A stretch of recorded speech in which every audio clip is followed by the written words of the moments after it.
सूरज की हल्की हल्की किरणें नदी पर पड़ रही थीं। पानी में सुनहरी चमक थी। गांव में सुबह की चहल पहल शुरू हो गई थी। लेकिन बड़े भाई मनोहर के घर में हमेशा की तरह कड़क आवाज गूंज रही थी। अरे ओ सुरेश, उठ जा, कब तक सोता रहेगा? देख, मैं तुझसे बड़ा हूं। जब तक मैं जिंदा हूं, तुझे आराम करने का हक नहीं। छोटा भाई सुरेश, जो अभी अभी जागा था, चुपचाप उठ गया। उसकी पत्नी गीता भी डर कर खड़ी हो गई। मेरी ही छांव में रहकर पेट भरता है। घर भी मेरे नाम का, खेत भी मेरे नाम का। तेरा तो कुछ भी नहीं है सुरेश। याद रख, अगर मेरा दिल बड़ा ना होता तो तू सड़क पर बैठा होता। पक्का? क्या तेरी औकात क्या है? तेरा तो कुछ भी नहीं है सुरेश। कभी आईने में देखा है खुद को? तू तो बस मेरा दिया हुआ एक टुकड़ा है, जो भीख की तरह मैं तुझे डाल देता हूं। याद रख, अगर मेरा दिल इतना बड़ा ना होता तो आज तू सड़क पर भीख मांगता फिरता। मनोहर हर रोज उसे ताने देता। सुरेश चुप था। उसने कभी जवाब नहीं दिया। उसके माता पिता बचपन में ही मर गए थे। बड़ा भाई ही उसे पाल पस कर बड़ा कर लाया था। लेकिन जैसे जैसे मनोहर की उम्र और दौलत बड़ी हुई, उसका दिल सिकुड़ता चला गया। मनोहर की पत्नी माया भी वैसी ही थी, हमेशा ताने देती। देखिए जी, बारिश आने वाली है। कह दीजिए इस निकम्मे से, इस कामचोर से कि जल्दी से घर के बाहर का कीचड़ साफ कर दें। सारे गांव वाले हमारे घर के सामने से ही तो गुजरते हैं। अगर रास्ता गंदा हो गया तो लोग क्या कहेंगे? कहेंगे कि इतने बड़े खेत, इतने मवेशी, इतना सोना रखने वाले मनोहर के घर के आगे कीचड़ भरा पड़ा है। लोग हंसेंगे हम पर। इज्जत का भी कोई मोल होता है। लेकिन इसको क्या फर्क पड़ता है? इसे तो बस रोटी चाहिए खाने को। चाहे घर की इज्जत मिट्टी में मिल जाए, सुबह से पड़ा हुआ है जैसे कोई राजा हो। रोज इसे देखकर मन जलता है। घर में पालतू जानवर भी इससे ज्यादा काम के होते हैं। कहिए इससे उठे और साफ करें, वरना बारिश में यह सारा कीचड़ अंदर तक आ जाएगा और गांव वालों के सामने हमारी नाक कट जाएगी। सुन लिया ना सुरेश? जा घर के आगे का रास्ता साफ कर। और सुन, मवेशियों के लिए चारा भी काट ला। मुझे खेत देखने जाना है, वहां भी काम होगा। सुरेश चुपचाप बाहर निकल गया। उसका दिल भारी था। हर दिन भाई की बातें उसे तोड़ रही थीं, लेकिन फिर भी वह यही सोचता, भैया ने ही तो पाला है, उनका हक भी है डांटने का। बारिश की बूंदें अब धीरे धीरे गिरने लगी थीं। आसमान में घने काले बादल थे। मनोहर खेत की ओर निकल पड़ा। जाते जाते सुरेश से बोला, सुन, अगर बारिश तेज हुई और नदी का पानी घर तक आ गया तो सबसे पहले मेरे मवेशी बचाना। तेरा सामान तो वैसे भी कोई काम का नहीं, पर मेरी गाय भैंस मर गई तो नुकसान मेरा होगा। सुरेश की आंखों में आंसू आ गए, पर उसने सिर झुकाकर कहा, ठीक है भाई, जैसा आप कहें, आपका हर हुक्म सर आंखों पर। और हाँ, अगर खाना खाने का मन करे तो पहले मुझे खिला देना, तू बाद में खा लेना, समझा? ये कहकर वह चला गया। बारिश अब तेज होने लगी थी। आसमान में बिजली कड़क रही थी। सुरेश ने जल्दी जल्दी घर के बाहर का रास्ता साफ किया। फिर मवेशियों के लिए चारा काटने चला गया। मन ही मन उसने भगवान से कहा, हे प्रभु, इस बारिश में हमारे घर बचे रहे। भले ही मेरा कोई सामान बह जाए, पर भाई का घर बचा लेना। उनके पास तो सब कुछ है, मैं तो जहां भी जाऊंगा रह लूंगा। उसकी दया और भोलापन देखकर मानो बादल भी रो पड़े। बारिश और तेज होने लगी थी, लेकिन मनोहर को अपने खेत की चिंता थी। उसने दूर से देखा, पानी खेतों में भर चुका था, मगर उसके मन में सिर्फ एक ही बात थी, अब की बार फसल मरी तो सुरेश को काम से निकाल दूंगा। उसके पेट पर बोझ उठाने की ताकत मुझ में नहीं।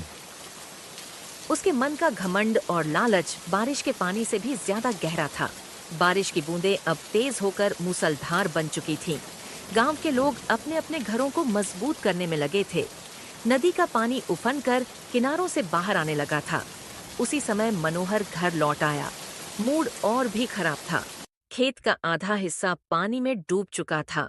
आते ही उसने देखा सुरेश ने चारा काटा नहीं था। दरअसल बारिश इतनी तेज थी कि सुरेश खुद भीग कर कांप रहा था, लेकिन मनोहर को उसकी हालत से कोई फर्क नहीं पड़ा।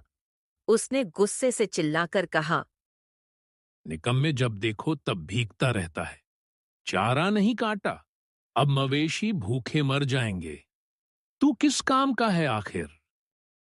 भाई, बारिश बहुत तेज थी, माफ कर दो, मैं अभी काट लाता हूं। मनोहर की आंखों में घमंड और नफरत भर गई। उसने एक जोरदार लात सुरेश के पेट में मारी। सुरेश गिर पड़ा। उसकी पत्नी गीता दौड़ती हुई आई, लेकिन मनोहर ने उसे भी धक्का दे दिया। चिंटू, उनका छोटा बेटा, जोर जोर से रोने लगा। बस बहुत हो गया। आज से यह घर तेरा नहीं। निकल जा यहां से। मैं तुझ पर और तेरे परिवार पर एक दाना भी खर्च नहीं करूंगा। निकल जा मेरे घर से। सुरेश की पत्नी गिड़गिड़ाती रही। भैया हाथ जोड़ती हूँ, ऐसा मत करो। बारिश हो रही है, हम कहाँ जाएंगे इस वक्त? देखो भैया, हमारा तो कोई नहीं है। ये घर ही हमारा आसरा है। अगर इसे भी छोड़ देंगे तो छोटा बच्चा कहाँ सिर छुपाएगा?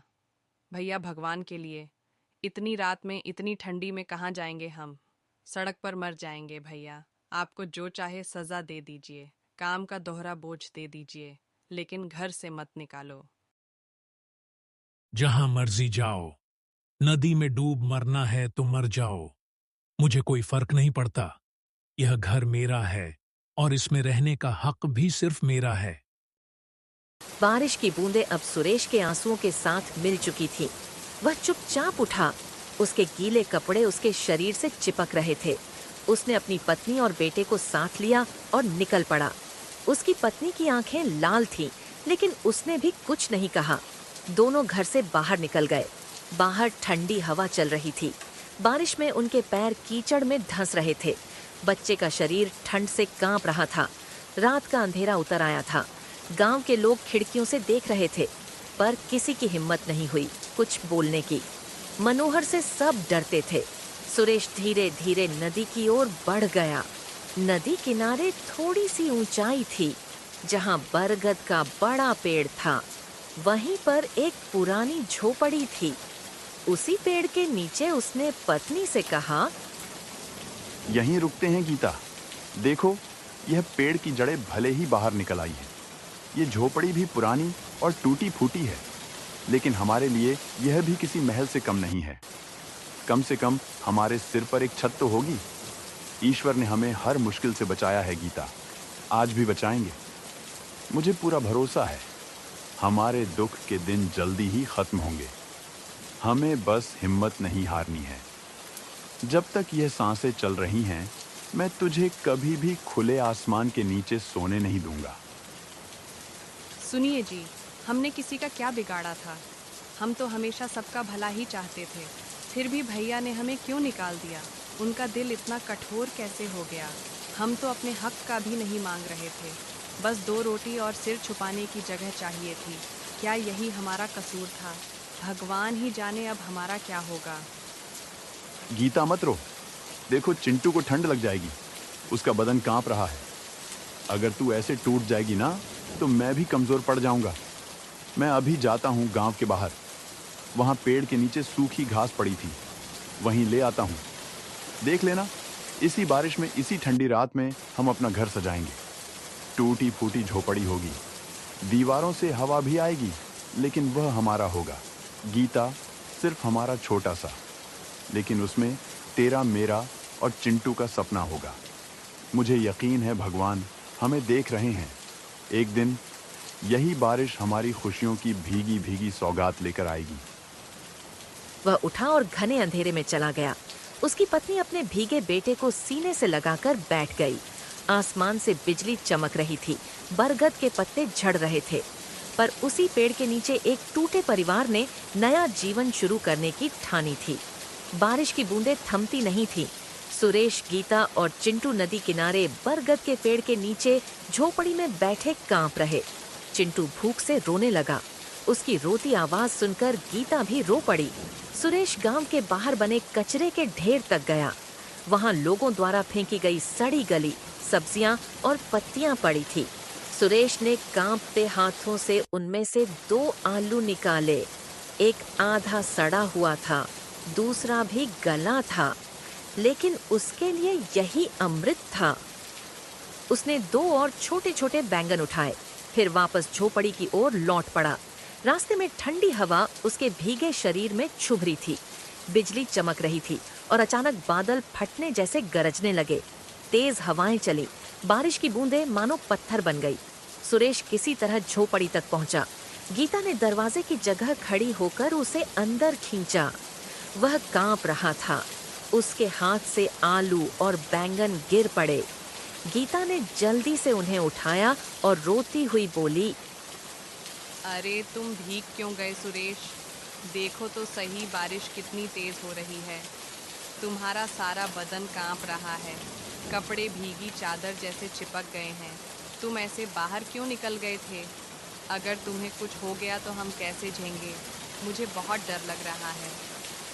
गीता मत घबरा, आग तो नहीं जला सकते इस बारिश में, पर देखो मैं कुछ भुट्टे ले आया हूँ। इन्हें ऐसे ही खा लेना। भले ही कच्चे हैं, लेकिन तुम्हें और चिंटू को थोड़ी ताकत तो मिलेगी। मैं ठीक हूँ गीता, मुझे भूख नहीं है, ठंड भी नहीं लग रही। बस तुम दोनों खा लो, तुम्हें मजबूत रहना होगा। तुम्हारे लिए ही तो मैं सांसें ले रहा हूँ। तभी अचानक जोरदार हवा चली और झोपड़ी की आधी छत उड़ गई। ठंडा पानी भीतर गिरने लगा। चिंटू डर से रोने लगा। गीता भी कांप गई। बारिश का कहर बढ़ता ही जा रहा था। हर तरफ अंधेरा, ठंडी हवा, बिजली की डरावनी चमक और उस वीरान झोपड़ी में 3 बेसहारा लोग। लेकिन सुरेश का दिल कह रहा था, भगवान मेरी सांसें ले लेना, पर इन्हें बचा लेना। ईश्वर तू ही मालिक है, तू ही रक्षक है। तेरे ही भरोसे तो यह सांसें चल रही हैं। आज हमारे पास कुछ भी नहीं बचा, ना घर, ना ठिकाना, ना ही कोई सहारा। बस तेरा नाम है जिसके सहारे हम जी रहे हैं। हे प्रभु, अगर हमने कभी कोई पाप किया हो तो माफ कर देना, लेकिन मेरे बच्चों को इस सर्दी और भूख से बचा लेना। तू ही हमारा सहारा है, तू ही हमें हिम्मत देता है।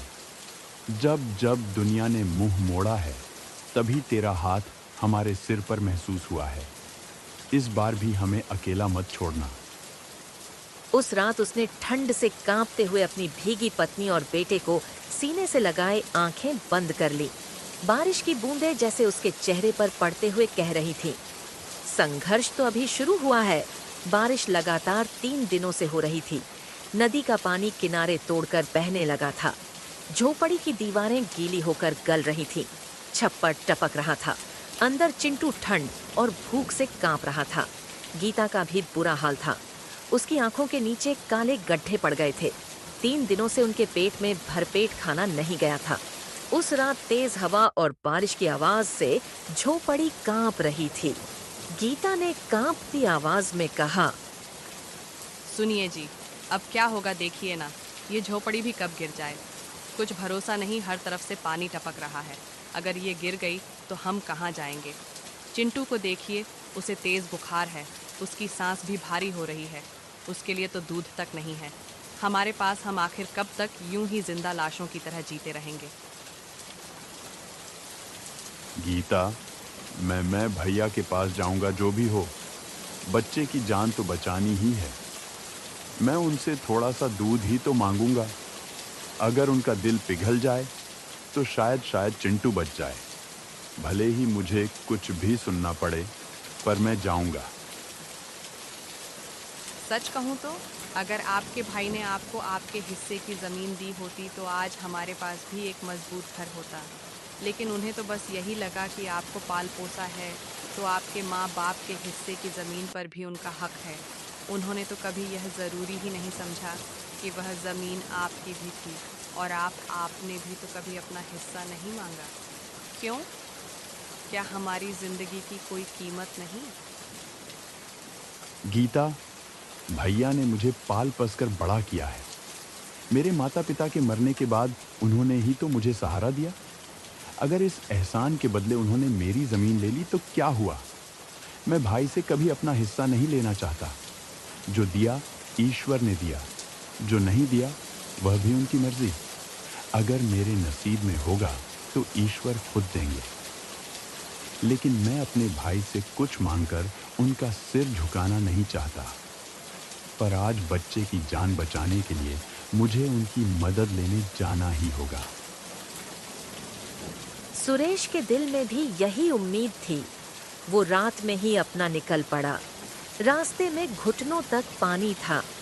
बिजली की चमक में सब और भी डरावना लग रहा था। वह भाई के घर पहुंचा। दरवाजा बंद था। अंदर से बातों की आवाज आ रही थी।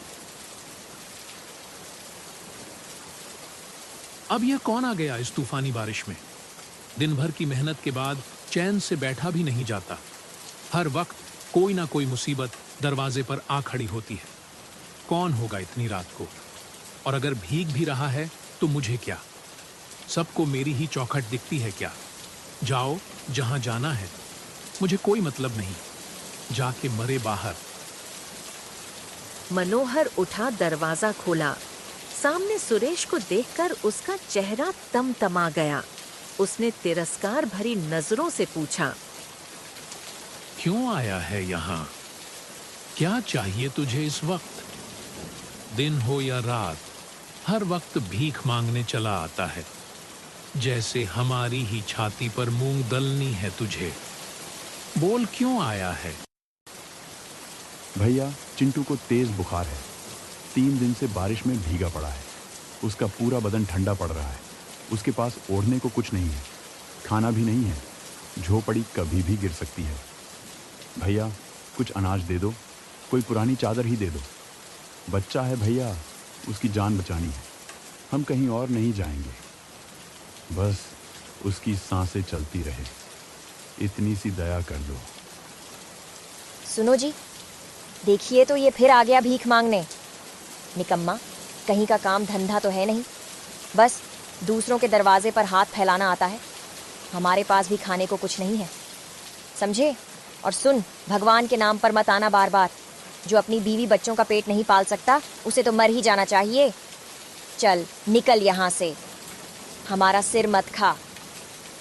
भैया, एक बार बंसी को देख लो, छोटा सा है, मर जाएगा तो। निकल जा यहाँ से। मरना है तो मर जाए, मुझे क्या फर्क पड़ता है? तू जिए या मरे, मेरी जिंदगी पर कोई असर नहीं पड़ने वाला। हर बार रोनी सूरत लेकर चला आता है, जैसे तेरे जिम्मे का मैं ही सब कुछ हूं। निकल यहां से और सुन, आइंदा मेरे दरवाजे पर भी मत दिख जाना, नहीं तो इस बार खदेड़ दूंगा, समझा? जा, जहां जाना है, मरना है तो मर जा। मुझे तेरी और तेरे बच्चे की कोई फिक्र नहीं है। बारिश की बूंदें उसके आंसुओं के साथ बह रही थीं।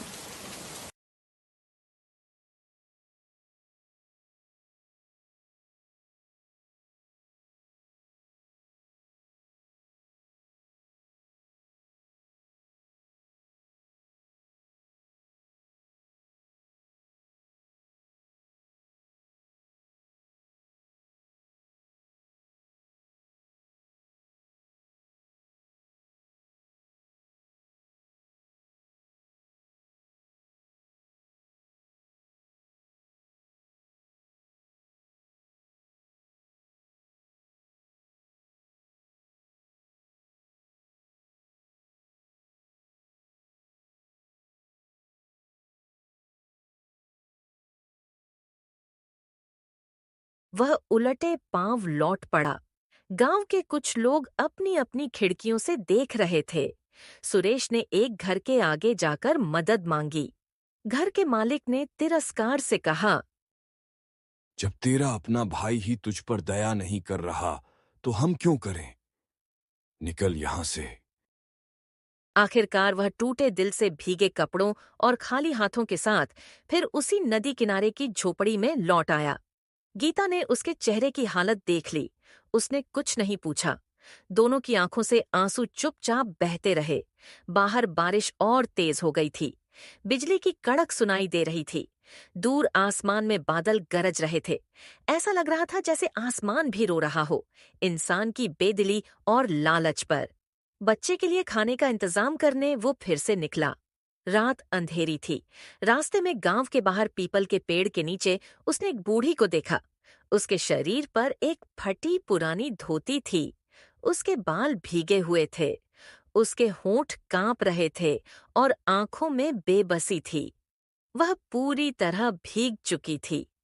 सुरेश का दिल रो उठा। उसने झुककर पूछा, बूढ़ी, यहाँ क्यों खड़ी हो? इतनी बारिश में भीग जाओगी। तुम्हारा ये पतला सा कपड़ा भी सारा भीग गया है।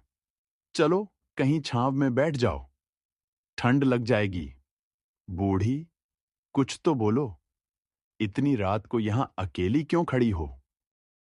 बेटा कई दिनों से कुछ खाया नहीं, भीख मांगने गांव गई थी, मगर किसी ने कुछ नहीं दिया। किसी के पास 2 वक्त की रोटी भी नहीं बची, या शायद किसी का दिल ही मर गया है। अब यह बूढ़ा शरीर जवाब दे रहा है। खड़े खड़े भी सांस नहीं ली जा रही। हाथ पैर सुन्न हो गए हैं, पेट में भी कुछ नहीं। लगता है बेटा अब भगवान ही बुला लेंगे। आज शायद आखिरी रात है, पर कोई बात नहीं। भगवान के पास जाऊंगी तो शायद वहां भूखा न रहूं। सुरेश की आंखों से आंसू बह निकले। उसने कांपते हाथों से अपनी भीगी जेब टटोली। उसमें गांव के कचरे से मिले 2 छोटे आलू थे, जिन्हें वह चिंटू और गीता के लिए लाया था। लेकिन मीरा की हालत देखकर उसका दिल भर आया। उसने दोनों आलू बूढ़ी मीरा के हाथों में रख दिए। मीरा ने कांपते हाथों से आलू पकड़े और आंसुओं से भीगे हुए चेहरे से मुस्कुराई। बेटा तूने आज मेरी जान बचा ली। लोग अपने बच्चों के मुंह से निवाला नहीं छीनते, लेकिन तूने अपनी पत्नी बच्चे का निवाला मुझे दे दिया। भगवान तुझे बहुत देगा। बूढ़ी, मेरे नसीब में देने के लिए कुछ भी नहीं है। ये तो बस मेरी मजबूरी और लाचारी है। मैं खुद किसी से मांगता फिर रहा हूं। भला तुम्हें क्या दे सकता हूं? काश बूढ़ी मेरे हाथ में भी कुछ होता तो तुम्हारे पैरों में रख देता। मैं तुझे आशीर्वाद देती हूँ बेटा। बोल, क्या चाहिए तुझे? जो मेरे बस में होगा वो दूंगी। बूढ़ी हूँ, हाथ खाली हैं, पर दुआएं देने की ताकत तो अभी बाकी है। बूढ़ी, आप भी मजाक कर रही हो। भला आप क्या दे सकती हो मुझे? लेकिन अगर सच में कुछ मांग सकता तो एक पक्का घर मांगता। बूढ़ी, एक ऐसा घर जिसकी छत से पानी ना टपके, जिसके अंदर मेरी गीता और मेरा चिंटू भीगे नहीं, ठंड से कांपे नहीं। बस एक पक्का घर, यही सपना है मेरा। जा बेटा जा, जो तूने मांगा है वो तुझे जरूर मिलेगा। आज मेरी एक इच्छा पूरी हुई है, पर तेरा सपना अधूरा नहीं रहेगा। यह मेरा आशीर्वाद है। ईश्वर तेरी यह इच्छा पूरी करेंगे। सुरेश को लगा बूढ़ी शायद बुढ़ापे में भ्रमित हो गई है। वह चुपचाप आगे बढ़ गया। उसकी आंखों से आंसू बह रहे थे, लेकिन दिल हल्का था कि उसने किसी भूखे को खाना तो खिलाया। जब वह वापस अपनी झोपड़ी के पास पहुंचा तो उसकी आंखें फटी की फटी रह गईं। जहां वह टूटी फूटी झोपड़ी छोड़कर गया था, वहां अब एक बड़ा सा पक्का घर खड़ा था। लाल ईंटों की दीवारें, मजबूत छत, खिड़कियां और सामने एक छोटी सी ओसारी थी जहां गीता बैठी थी। उसके चेहरे पर हैरानी और खुशी दोनों थी। गीता ने सुरेश को देखकर रोते हुए कहा, सुनिए जी यह सब, ये घर कहाँ से आया? जब तू गया था तब तो कुछ नहीं था। अचानक बिजली खड़ी, बादल गरजे और फिर यह घर जैसे भगवान ने बना दिया हो। सुरेश की आंखों से आंसू बह निकले। उसने आसमान की ओर देखा। बारिश की बूंदें अब भी गिर रही थीं, पर उसे ऐसा लगा जैसे ईश्वर खुद उसे छू कर कह रहे हो, तेरी दया और सच्चाई का फल है सुरेश। आज मुझे एक बूढ़ी मिली थी, शायद वही फरिश्ता थी। मैंने उन्हें 2 आलू दे दिए और उन्होंने यह वरदान दिया। यह उनका आशीर्वाद है। उस रात पहली बार सुरेश और गीता ने एक पक्के सुरक्षित घर की छत के नीचे बैठकर ईश्वर को धन्यवाद दिया। बाहर बारिश थी, हवा थी, बिजली थी, पर उनके दिलों में सिर्फ शांति और कृतज्ञता थी। अगले दिन गांव में हल्ला मच गया। हर कोई यही चर्चा कर रहा था। अरे वो नदी किनारे वाला सुरेश, उसकी टूटी झोपड़ी की जगह बड़ा सा पक्का घर बन गया है। वह भी रातों रात कहते हैं किसी बूढ़ी ने उसे वरदान दिया। किस्मत बदल गई उसकी। यह बात मनोहर और उसकी पत्नी माया के कानों तक भी पहुंची। माया का चेहरा गुस्से से लाल हो गया। उसने मनोहर की ओर देखा। जिस निकम्मे को अपने घर से निकाला वो आज राजा बन बैठा। सब गांव वाले भी उसकी बढ़ाई कर रहे हैं। अगर उसने उस बूढ़ी को कुछ दे दिया और उसे चमत्कार अधिकार मिल गया तो हम क्यों ना ढूंढे, उसे हमें भी वरदान मिल जाएगा। मनोहर का दिल भी जल उठा। उसका घमंड अब उसे कचोट रहा था। उसने तुर होकर कहा, हाँ चलो, उसे ढूंढते हैं। किस बूढ़ी ने उसकी किस्मत बदल दी? हम भी देंगे, कुछ और मांगेंगे। अपनी फसल की रक्षा, जमीन का विस्तार और भी बहुत कुछ। अगली सुबह मनोहर और माया गांव के बाहर निकल पड़े। कड़ाके की ठंड, कीचड़ और पानी से सने रास्तों पर वे हर जगह बूढ़ी को ढूंढने लगे। पीपल के पेड़ के नीचे भी गए जहां सुरेश को बूढ़ी मिली थी। वहां कोई नहीं था। फिर वे नदी किनारे पहुंचे। वहां भी कोई नहीं मिला। गांव के मंदिर, तालाब, जंगल के रास्ते, हर जगह उन्होंने पूछा, कहीं कोई बूढ़ी साध्वी दिखी क्या? लोगों ने मना कर दिया। कुछ ने कहा, अरे छोड़ो, तुम्हें वह नहीं मिलेंगी। अगर वह सच में कोई फरिश्ता थी तो किसी लालची इंसान के हिस्से में कभी नहीं आती। भगवान भी सोच समझ कर ही देते हैं। उसने भी देख लिया होगा कि कौन उसके लायक है और कौन नहीं। ऐसे लोग तो उसके पास जाने के काबिल भी नहीं होते। जो सिर्फ अपना स्वार्थ देखते हैं, उन्हें फरिश्ते नहीं मिला करते। 3 दिन तक ढूंढने के बाद दोनों थक कर घर लौट आए। माया ने गुस्से में कहा, सब तेरी ही वजह से हुआ हरी। हाँ, सब तेरी वजह से। अगर तूने उस बेचारे सुरेश को घर से ना निकाला होता तो ये दिन तो कभी नहीं देखने पड़ते। अब देखना, अब वही गांव में सबसे बड़ा कहलाएगा। लोग उसकी इज्जत करेंगे और हम पर थूकेंगे।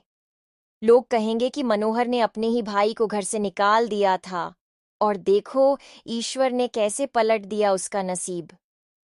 तूने बहुत बड़ा पाप किया है, बहुत बड़ा, और उसका फल अब हमें भुगतना पड़ेगा। मेरी वजह से? अरे मेरी नहीं, तुम्हारी वजह से हुआ यह सब। तुम ही तो दिन रात उसे कोसती रहती थी। कभी उसकी गरीबी का ताना देती, कभी उसके निकम्मेपन का।